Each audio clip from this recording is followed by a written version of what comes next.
everyone! Welcome to Rim Marvin Cooking Lifestyle. Ngayon, gagawa naman tayo ng panibagong ulam dito sa ating kusina. Ang gagawin natin ay ang romaine lettuce at saka ang tuna. Mayroon na tayo ditong garlic, ginger, ating onion, tapos itong ating bell pepper, hiwain lang natin ng strip or pahaba. At tatlong klaseng bell pepper ang ginamit natin. Ito ang yellow, then ang red.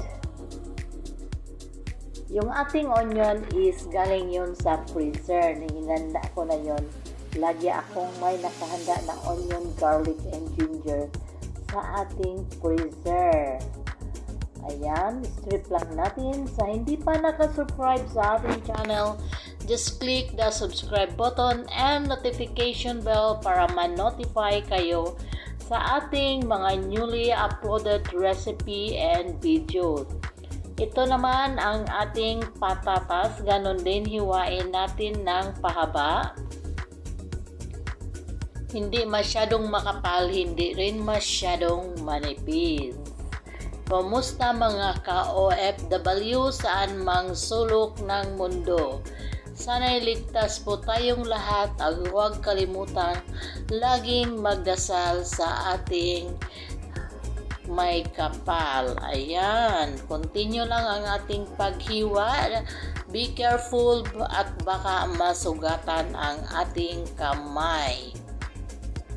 Dahil ang ating kutsilyo is matalim. Kaya kailangan sa kusina lagi tayong mag-ingat. Lalo na tayong mga OFW dahil malayo tayo sa ating mahal sa buhay.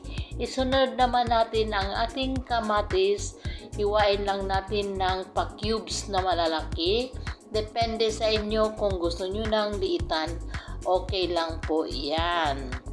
Dahil panggisa lang po ito, pampadagdag lasa sa ating lulutuin. Then, ito ang ating romaine lettuce. Nahugasan na yan. Iniisa-isa na. Yan. Yan, hiwain lang natin ng pakapal na makapal. Yan, ganyan. Ang paghiwa natin.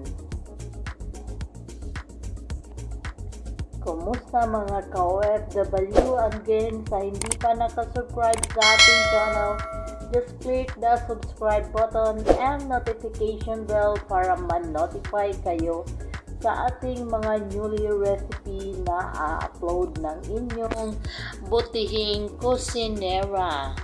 Dahil marami tayong ganitong lettuce, para hindi siya masira, gawin nating masarap na ulam para may ulam ang ating mga kasamang ka-OFW dito sa bahay.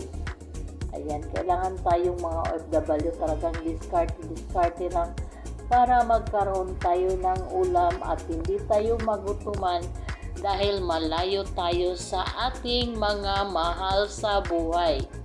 Ayan, ang ating romaine lettuce, patuloy lang natin hiwain hanggang maubos na lahat. Ganyan lang yan paghiwa.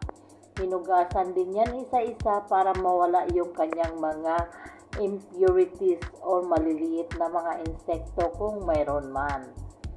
Ayan, masarap ito, promise, sa puting kanin. Tayo naman kasing mga Pilipino mahilig sa puting kanin. Ngayon, umpisahan natin sa paggisa. Dito sa ating kawali, naglagay tayo ng konting mantika at ilagay natin ang ating onion.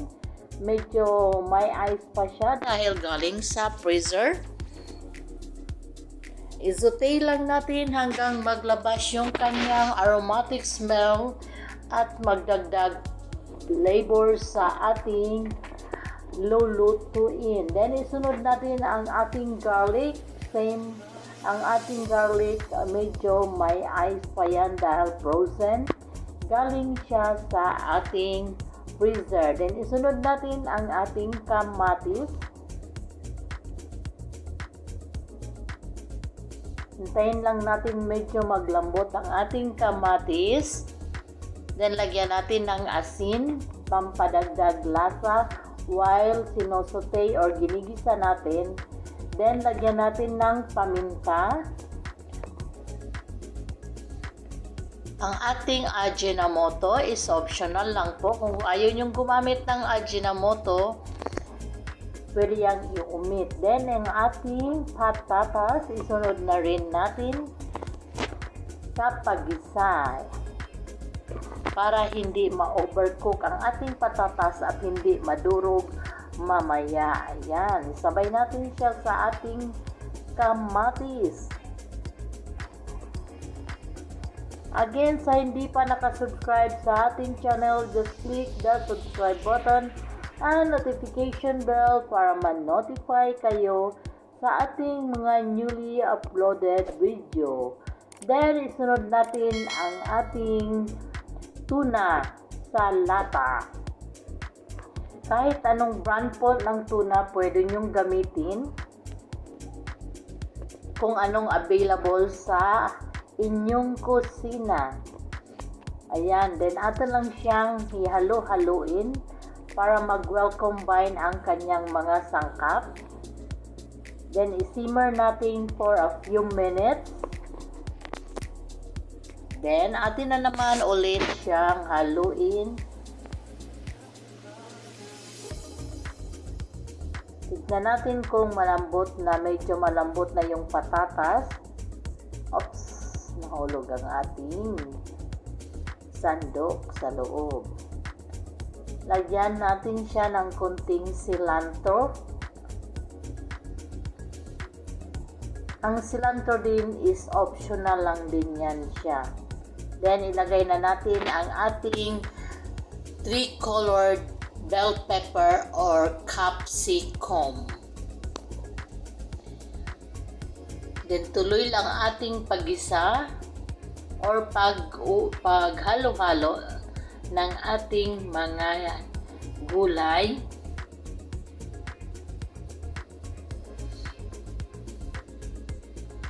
Hindi kailangan masyadong malambot ang ating gulay kasi pag overcook naman, mawawala na yung kanyang sustansya at hindi na masarap pagkainin pag masyadong lamog ang ating mga gulay. Masarap yung medyo may crunchy ang ating gulay na medyo half-cook para andyan pa yung kanyang nutrients or sustansya. Ayan, then ang panghuli, ilagay na natin ang ating romaine lettuce. Ayan, tignan nyo, kulay pa lang, sarap na. Ang romaine lettuce is pwede natin kainin na hilaw yan, kaya hindi kailangan masyadong lutuin siya para mayroon pa siyang crunchy pag kinain natin, medyo malutong-lutong. Kasi nakakain man yan siya na hilaw. Pwedeng sa salad or pwede din natin yan gamitin sa sinigang. Ayan, already lang siyang i-mix.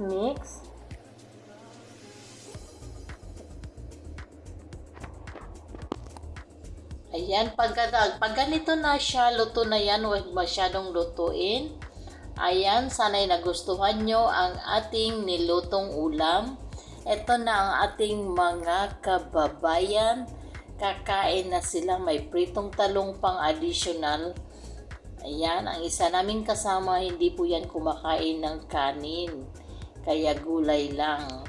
Pero masarap yan, may sausawan pa kami na toyo. Ayan, hanggang sa muli. Enjoy your meal. Sana'y nagustuhan nyo na naman ang ating bagong nilapag na putahe sa araw na ito. Maraming salamat. Bon appetit.